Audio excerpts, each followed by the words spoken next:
hard money is more at the property, the deal. Correct. Exactly. And a little high interest rate. A little higher interest rate, less documentation. It's risky for the bank, no? Well, that's why private money exists. But for you as a bank, are you looking for those passive investors? Where's the money coming from? Hey everyone, thanks so much for coming back to the podcast. And today I have Mark with me, and we're going to be talking about new construction loans. What's up, Mark?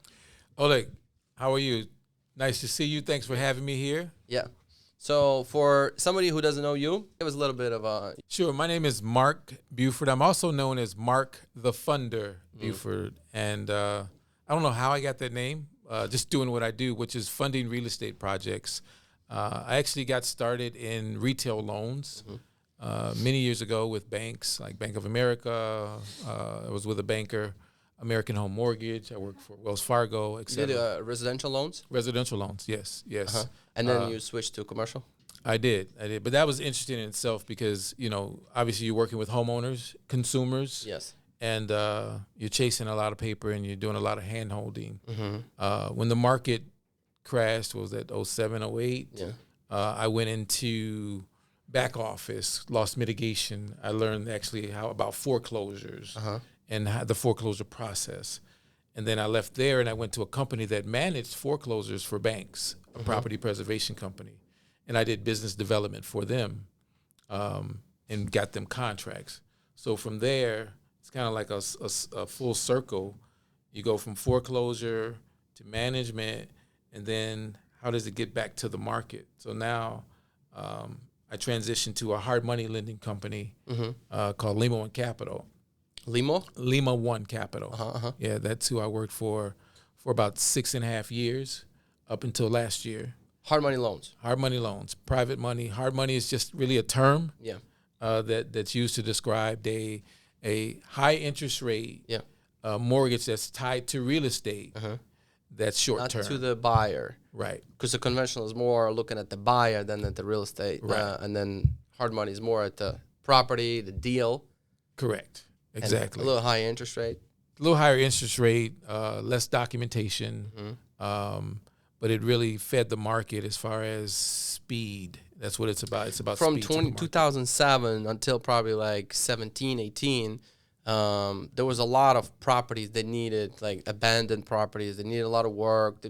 Investors were coming in, and those hard money loans were probably very popular. Exactly. And that's what I was saying about it was full circle because when I was with the property preservation company, that's what they did. They managed the properties for the bank. They provided services like cutting the grass, securing it, and some minor repairs.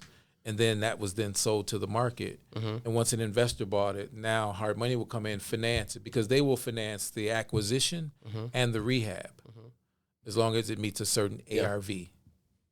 And so you were doing that, and now you transitioned.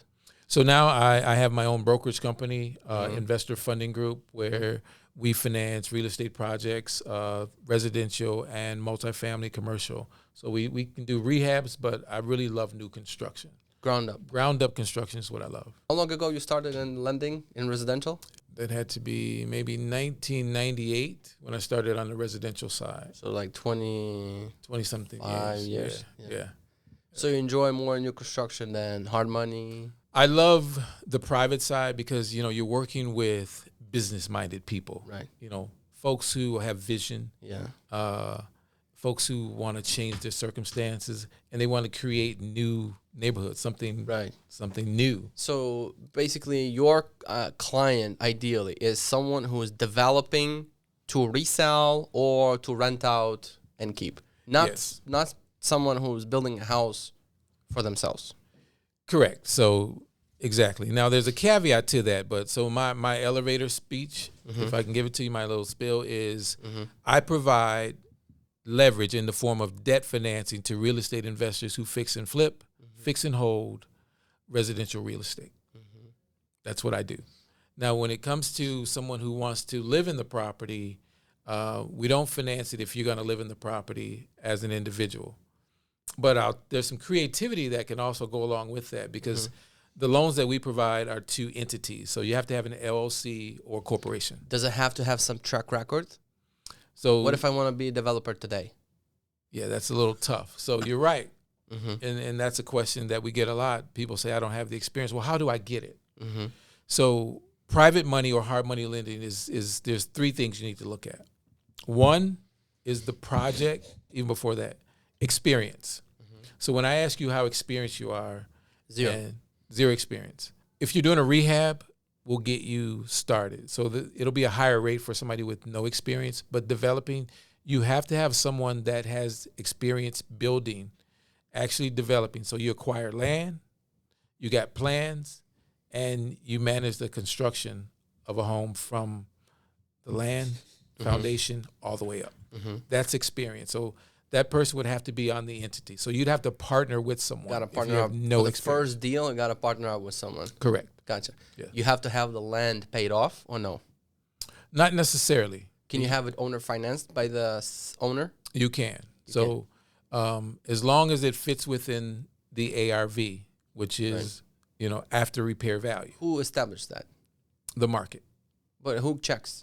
The bank will send an appraiser or something? They will send an appraisal out to appraise the after repair value. So it's subject to the repairs. They look at the plans. They look at what's going to be built. Exactly. And then they kind of try to compare. No one knows the science behind appraising, but it's supposed to be an objective approach to the market. It seems that sometimes it turns out to be subjective. But yeah, he'll take those plans. So that's an interesting question. So your plans, if you're looking to get top of the market, so let's say top of the market is $800,000, luxury new build. If you want top of the market, you have to put those top of the market finishes in. So the appraiser wants to know what you're putting in, what the finishes are, everything. You have to have everything. All the bells and whistles to get that top of the market price. So you can't do a low end property. You're going to build and put basic things in and expect to get $800,000 because the market won't yield it and you won't get the value. So, okay, I got everything done. I kind of have a land lined up. Okay, where do I start? How do I get the plans and how do I get the budget? Someone just getting started, if you have a partner. It's a course right now. No, totally. You have to have vision, actually, to become a developer as well. You have to know the market. So you need to be working with a really good broker who knows the area. You know any good brokers, real estate brokers? Yeah. Okay. So working with a really good broker who knows the area that can help you find land, right? You make money when you buy the land. That's really where you make it. So if you buy inexpensive lot, you start there. And then you also have to know the zoning. Right. So that's where working with the broker. If you know the zoning, what you can build, because sometimes the highest and best use may not be a single family. Maybe you can do a 2-unit out of it. Yeah. Triplex. Mixed use could be, something. Yeah. So knowing the zoning, once you get your plans, then you have to get a budget to those plans. How do you get the budget? You have to work with a general contractor or a builder. If you have no experience and you're going to have to partner with someone, this is where you can bring them in. If you have the credit, you have the capital, the liquidity, because that's another component. How much do we need? I'd say you want to start with probably 30% of your budget, because what we're going to do is the acquisition of the land. It's going to be a down payment. So down payment is usually 15% of the total cost. Wait, I need 30% of the budget for what? Just to have in Just liquidity. to have. Just to have. Yeah. And 15% of the total cost will be your down payment. Down payment. Yes. Oh, it's not bad. 15%. Yeah. So, and that also depends on experience. What if I need to also finance the land? That built into the total cost? Yes, that is. Yeah, we can finance the acquisition of the land and the construction costs. Oh, cool. Yeah. So you're going to put down 15% of that total cost. Because, if you buy like a multifamily building or whatever you buy that's already built and ready, a lot of banks for the balloon mortgages, commercial loans, they want 25% to meet DSCR ratio. Yeah. So 15% for new construction is not bad. Right. So is it like only you offer that, or is that no, norm? that's pretty much a market standard. So it's going to vary depending on the size of the project. So single family 1 to 4 units, it's going to be about 15% down. In a different market, we'll talk about the market, I'm sure. Yeah. Because when I first started lending on the private side, it was 10% down. But that was also based on experience. Because it's all about mitigating risk. So if you show you proving that you can do this, let's say 10 times, you're going to get a lower rate. Yeah. And you're also going to get a lower down payment. I want to ask you this, and then I'll go back. What's the rate right now? Rates. Is it prime or is it?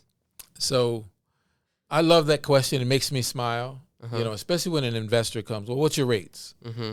Well, right now my rates are just high. Mm-hmm. That's what I say. They're just high. Mm-hmm.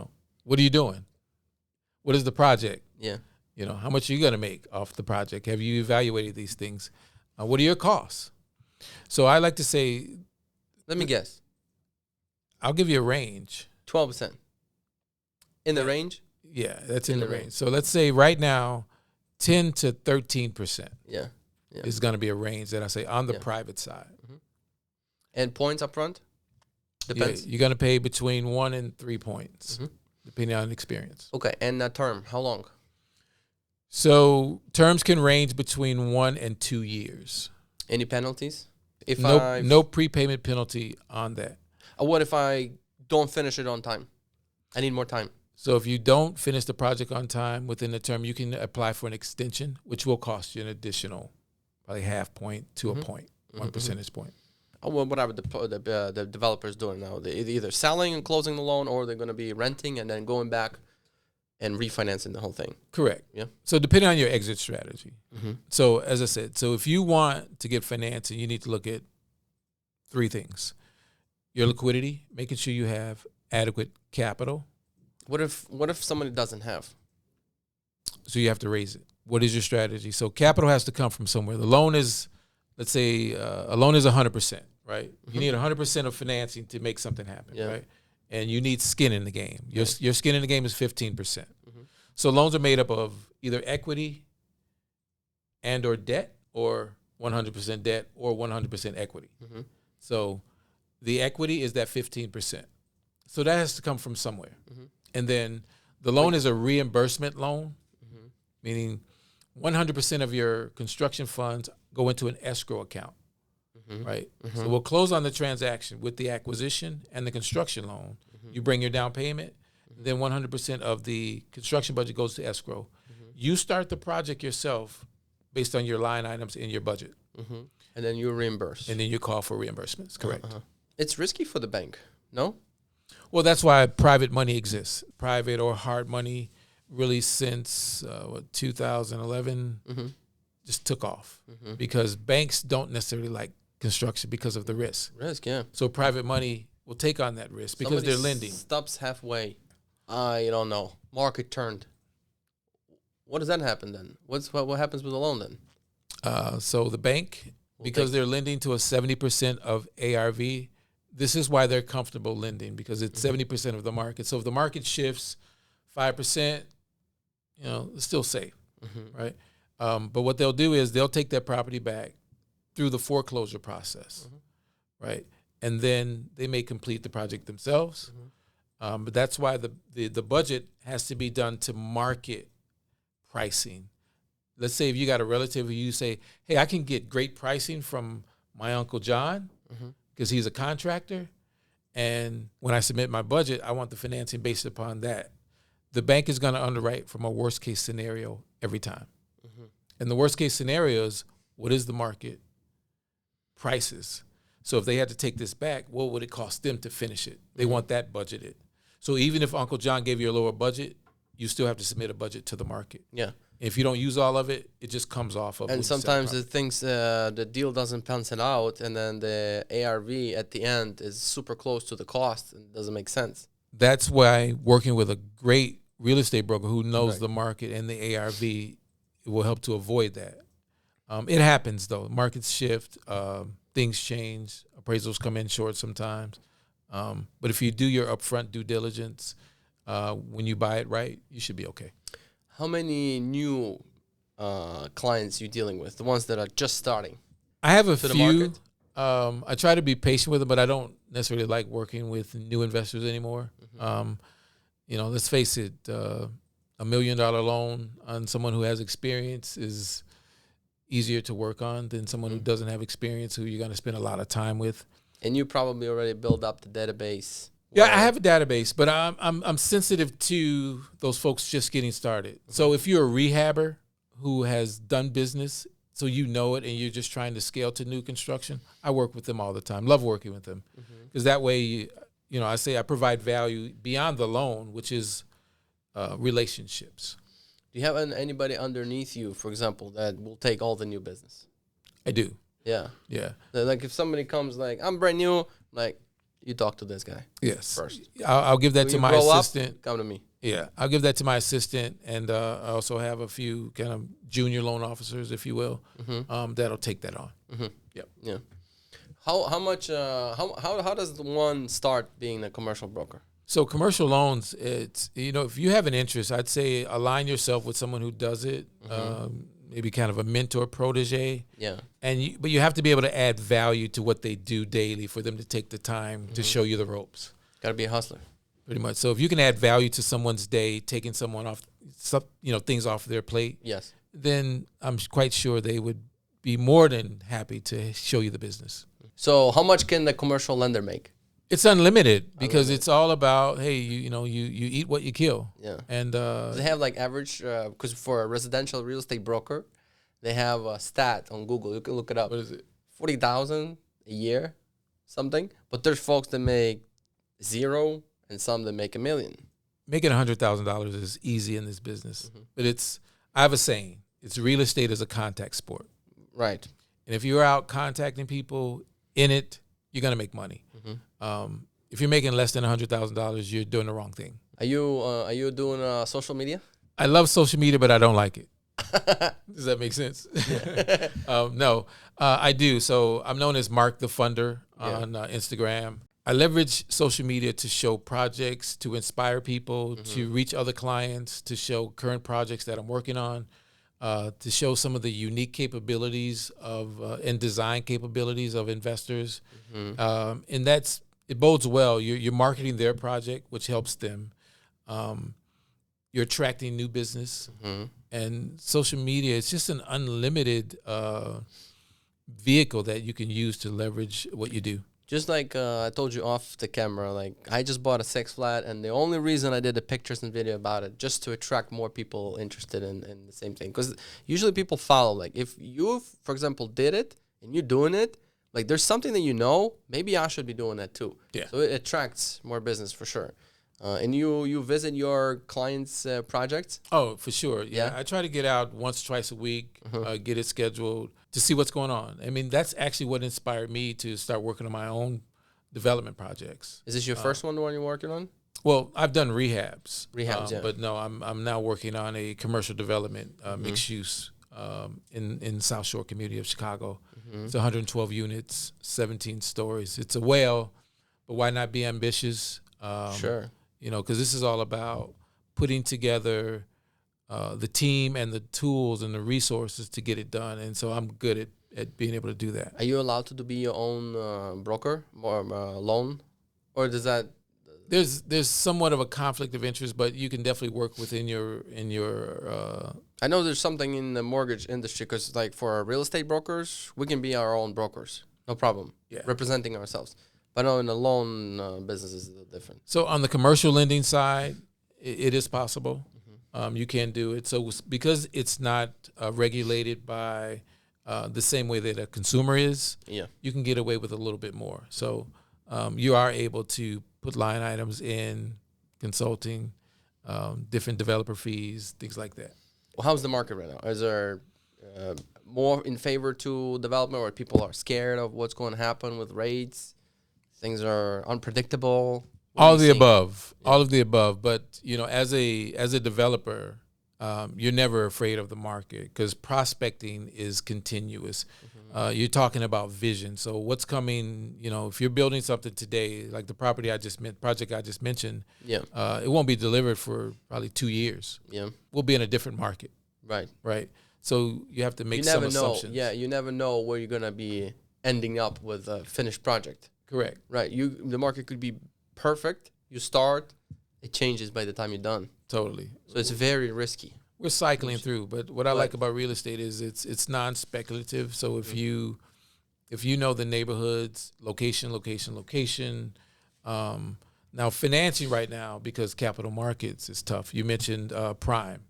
Prime, Prime rate is 8.5. 8.5. Bank, so traditional financing 8.5. It's usually prime +1, +1.5.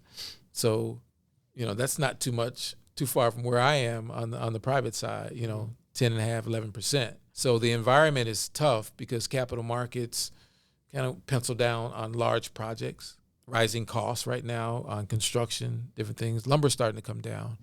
But we're in a tough market right now because there is fear. Interest rates are where they are. It's still real estate. You don't stop. Mm-hmm. You keep going. To me, yeah, press gas, man. Stay in it. What are you seeing in terms of rates? What do you think is going to happen? I'm a total optimist, so I think in about a year, my crystal ball says rates will be going down. Year and a half, something like that. We'll start seeing the decline. But you see, it's still right now. We entering into fall season. It's slowing down a little bit on the residential side. Yeah, we're seeing a little bit slowing, but still not enough inventory. We still need more housing. Why aren't they building more? Why there's not enough? It's not enough new construction, basically. Every time we go to, like, for example, I tell you from my side, every time we go to, like, Elgin, Hanover Park, Bartlett, South Elgin, Des Plaines, they've got townhomes, new construction. There's one in Lake Zurich, 30 townhouses on the lake. They've been sold fast. right away, yeah. People love it. What's the price point? It depends. Townhouses will be around 400s. The one in Lake Zurich will start at 7 to 9. On the lake. It's a little bit more, expensive with the boat slips. Right now, it's probably the most affordable because I don't know if you can build a single family house for $300,000, but you can buy a $400,000 townhouse. That's what they've been building right now in the suburbs a lot. Yeah. And buyers are buying nonstop. Well, it's all about the market demographics. I think that 400 to 600,000 range on the sales side is safe because you're still talking about traditional financing for that buyer. Yeah. It's affordable for those, 2 income, maybe even up to 700. So it all depends on where you are. But those factors do have lenders and even consumers a little spooked. People think the bottom is about to fall out, right? And so they're holding. But to your point, as soon as properties hit the market in those areas, they're gone. Yeah.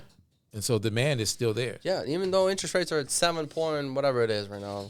I mean, payments are much higher than they were a year ago or two, but they still sell fast. It's just the reality of what it is. I mean, I'll put it in perspective, man. I remember my father screaming about his first interest rate on a home when I grew up in was, I think, like 16%. Yeah. 16%. Yeah.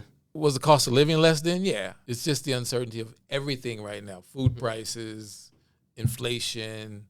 So these things have to be curtailed a little bit. And I think the smart people will start to figure, in the market, it's just a cycle. So are you leaning towards now, maybe after you successfully develop your project, and are you planning on selling or keeping? No, so we exit we're going to hold it for 10 years and then sell it after that. But now we want to keep this as a long-term hold, 10 years. Yep. You're going to be building something else? You damn right. Yeah.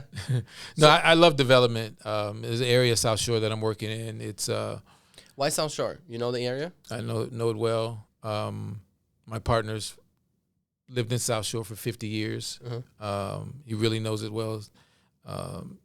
He just has a vision for it. It's close to the water. It was actually just I just found out it's 100% walkable.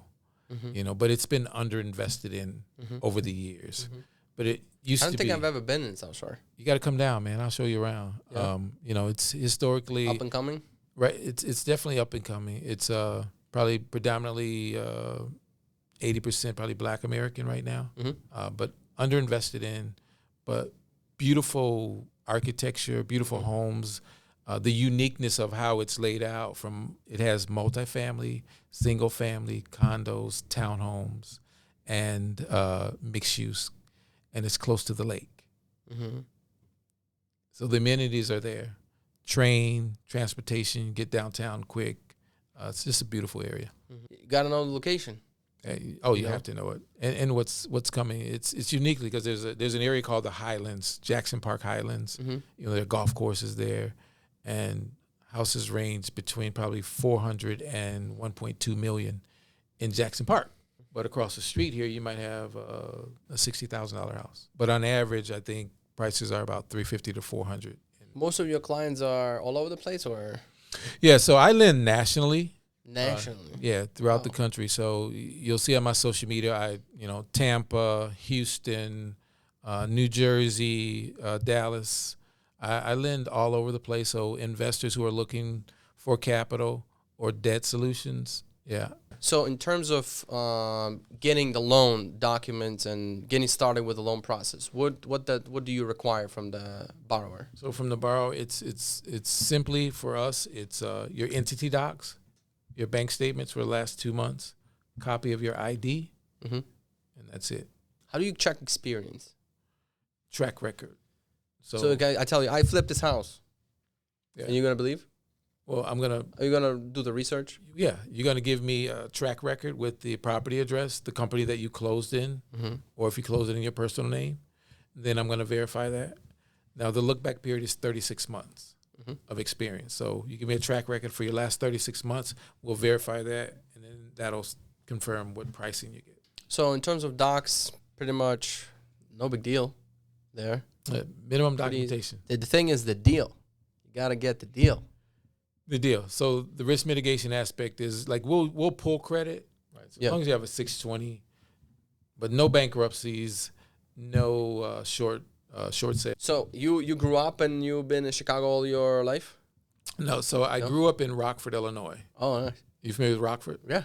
Yeah. I've been there once. Oh yeah. Yeah. Once. Long time ago. Yeah, I don't remember too much. But Well, yeah, I know where it is. Yeah. No, when I tell people I'm from Rockford, they say I'm sorry. Why? No, they say I'm sorry from Rockford. No, but no, Rockford was a great place to grow up. It was a very industrial town. So my dad, I was born actually in Arkansas, but I knew I wasn't a country boy. So I said, Dad, let's go. 6 months old, like let's go, Dad. We got to go north. And grew up in Rockford, Illinois. Went to high school there. Then I went to the Navy. So soon after the college, you went into the mortgages, residential loans. Not right away. Not right away. I got into real estate investing. No, my first job out of college was I worked for Coca-Cola. Yeah. I worked as a merchandiser or account manager with Coca-Cola.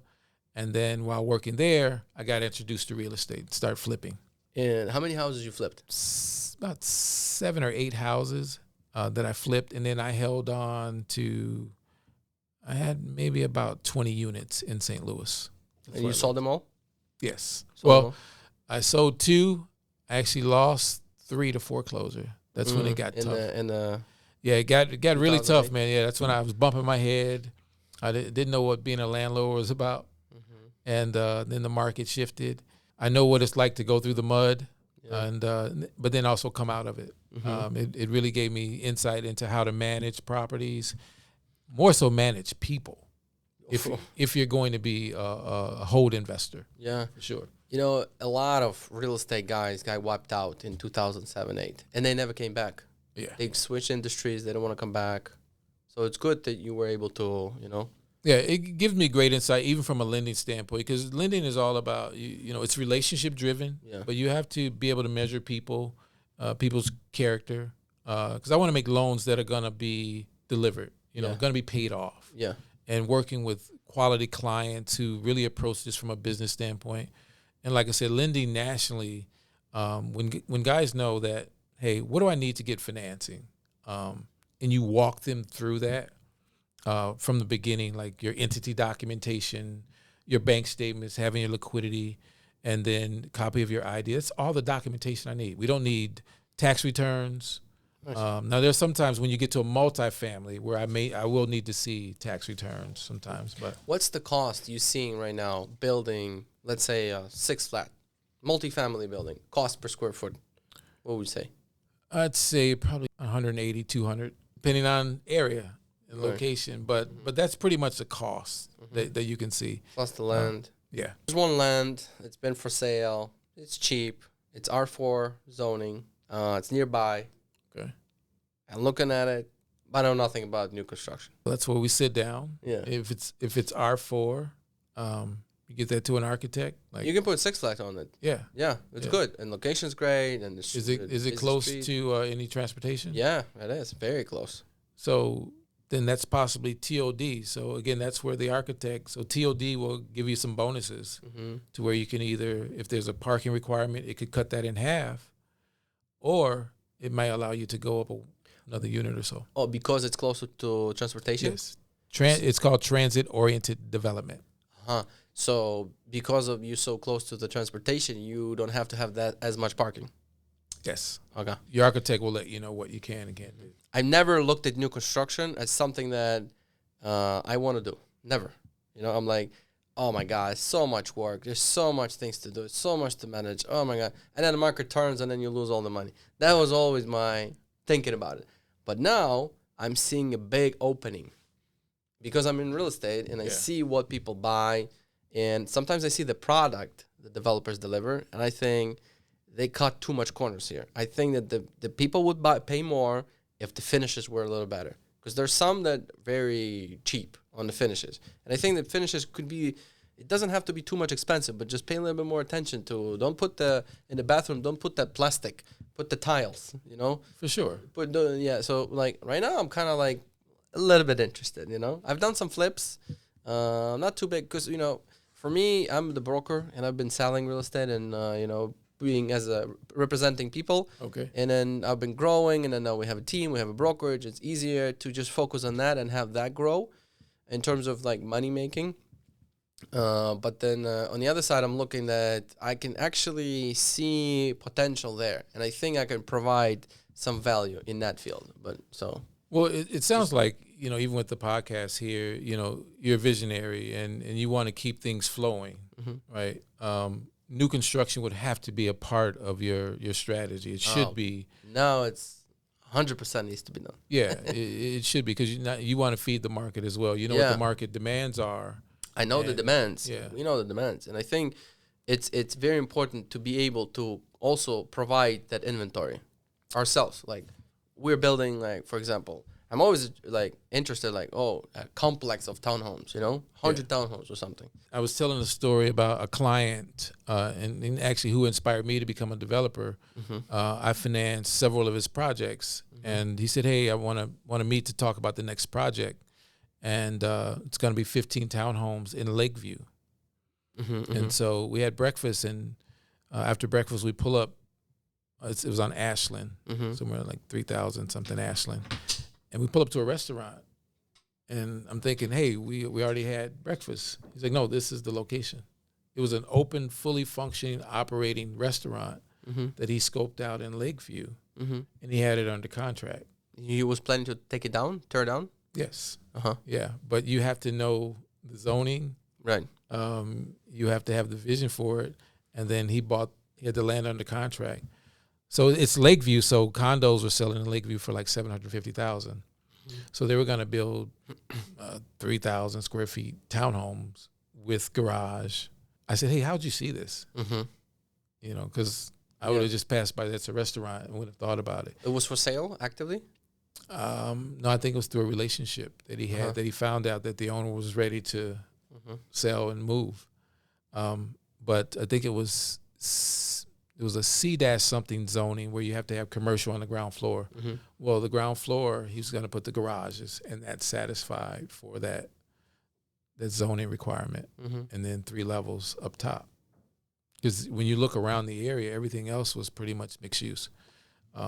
So financing that kind of project, because there was so much meat on the bone in Lakeview, and you could sell it at $950, the ARVs, I mean, if he had to fire sell them at $700, he still would have made a few $1 million. I'm actually selling new construction in Tri-Taylor. Okay. There used to be a school. Really? School that was put up on renovated? auction. No, it was tear down. Tear down. Okay. School put up an auction. My client bought it, turned down, and put 30 single family. He was gonna put 2 flats and 3 flats, but the city zoning is only single family. The one is only single family, so he put 30. Okay. 30 houses. So I'm selling it as a broker. We still got like few to go. First 15 are sold, and the next 15 we got like 5. Putting brakes. What's the price point? 700 start, and then upgrades. And it qualifies for some different loan programs because of the area. It qualifies for different grants and stuff. I'm working with buyers on finishes, you know, bringing them in and kind of enjoying. It's more work, once you have it halfway done, they start picking tiles. There's more work than just the finished product. Here it is.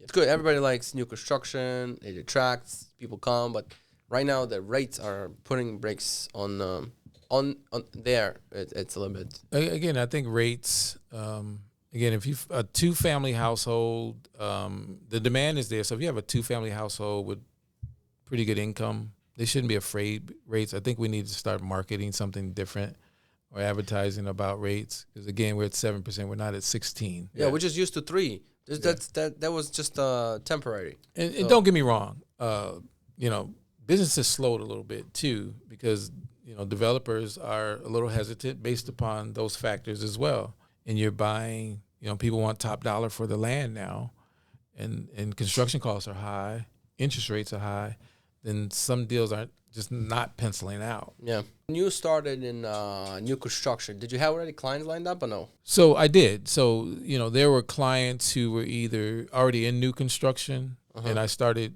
I would attend builder associations. You go to where the builders are. Yeah. Where do they hang out? There's some associations where they get together and talk, meet? Definitely. There's Chicago Builder Association. There's some local neighborhood building associations. There's some nonprofit organizations. And then, again, so advertising on social media or marketing on social media kind of gets you out to. So you started new construction loans when? What year? So 6.5 years ago, when I started with Limon Capital, 2016 actually. Okay, so the Facebook was already out there. So you were using social media to market yourself? Not so much when I started. I was already heavily leveraged in the real estate community with relationships, so that allowed me to kind of hard money. Right. So you already had investors. Or retail side. No, this is the retail side. When I started at Hard Money, it was just I was on the retail side, but I had relationships with brokers. We had relationships with builders. Yeah. And things like that. So I hit the ground running, and that's how you kind of build your brand. What's the number one quality that someone must have to be successful? Like you got to be thirsty for it. Yeah. If you don't have the drive, I can't give you that. Yeah. We can give you tools on how to get things financing is easy. The money's just a tool, but where's the drive and the motivation to get out and make this thing a contact sport? I mean, I'm literally here because of a relationship, meeting you. And it's someone that I've done a lot of business with, his dad. And so I'm here meeting you. Yeah. Right. As a result of my drive. I heard one time there was a Instagram something reel or something. The guy says you got to be hungry, and how I measure the hunger is by the sense of urgency. If you say I'm hungry, what did you do today to get closer to your goal? Oh, I'm gonna do it tomorrow. There's no urgency. You're not hungry enough. You know? Same thing you said. The thirst, the hunger, that drive, that's something that it's urgent. I gotta get it. And when I got into the real estate sales business in 2017, I looked at the industry and I see who's making most of the money, why they're making it, why some people keep struggling after 20 years in the business. They keep dealing with strangers. They can't get the book of business right. They can't get referrals. They can't get no repeat business. It's a hustle. It's a struggle for them, and those are just enjoying referrals. What's the problem? Why is it? It's a customer service. It's how they position themselves. It's how they market themselves, but a lot of it is just how they treat the customer too. So the customers come back after you treat it as I'm gonna squeeze the transaction out of this person and the commission check, and I don't care. Then you keep dealing with people just one time, and nobody wants to come back to you, so you keep looking for people. For sure, this is business, right? And you have to approach it like that. You approach business pragmatically. You have to think about what you're doing. You have to study the market. You have to know the market, and you have to meet people. You don't make money in real estate by yourself. It's just not possible. For sure. That's why I say it's a contact sport. And so if you study the craft and you know where you want to go, the yield will be that you'll make money. I got a question for you. So, if somebody has money, for example, do you look for private money lenders to use their money or no? I do. Again, the money is just a tool. Yeah. So I'm always looking for private money lenders, anyone in the debt space or equity space that are looking for projects. They're passive equity investors. I got the money. I just want to put it somewhere. Yeah, for sure. You can have it. For sure. It's part of the value that I bring to my clients or even myself, right? So if I meet an equity investor who's looking to put money to work, 8 to 12% on their money. It's a matter of connecting the dots. When you know someone can deliver, their track record is solid, right? So you got to show a solid track record. The project is solid. But for somebody who wants to deliver, just I want to just give you money and just get interest on it. Yeah. Yeah. Oh yeah, for sure. Yeah. Again, that's how you put together the equity side of the deal. Yeah. You raise the down payment or equity, and then you go borrow the debt. You leverage the debt. But for you as a bank, are you looking for those passive investors? Where's the money coming from? I'm looking for those as a developer. Mm-hmm. Where's the money coming from for the project? Is it coming from the bank or from private people? Oh, no, it's coming from the bank. From the bank. So there's something called an institutional lender. Mm-hmm. So you're talking hard money space. They don't have locations in the city. Right. You can see them, yeah? Well, hard money is made up of, you can have a private guy who just lends money, his own money. Yeah. He's private, might have a small LLC, but he's going to be limited because he's probably got, let's say, $1 million. Mm-hmm. Yeah. An institutional private money lender like Lima One Capital is going to have $500 million and access to more because they're tied to capital markets or Wall Street. Mm-hmm. Or any of those institutional lenders that are in the space. Mm-hmm. And they're going to have guidelines, underwriting guidelines and how they process loans, appraisals, credit, etc. That private money guy, he may not pull your credit. He's just going to check the market. And then that equity guy just wants his return on his money and when he's going to get it back. Mm-hmm. And how you're mitigating risk in the construction project. There's no guarantees in real estate, but through mitigating the risk of knowing who the builder is with their track record, and then also the project location, anyone looking to place money for a return, we're looking for those as well. Mm-hmm. For somebody who wants to get in touch with you, how do they find you? Sure, you can find me on social media, Instagram at Mark the Funder Buford, and then you can text me at 773-858-8320. Thanks so much, guys, for watching. It was Mark, and thanks, Mark, today for the great interview. See you next time. Thanks for having me.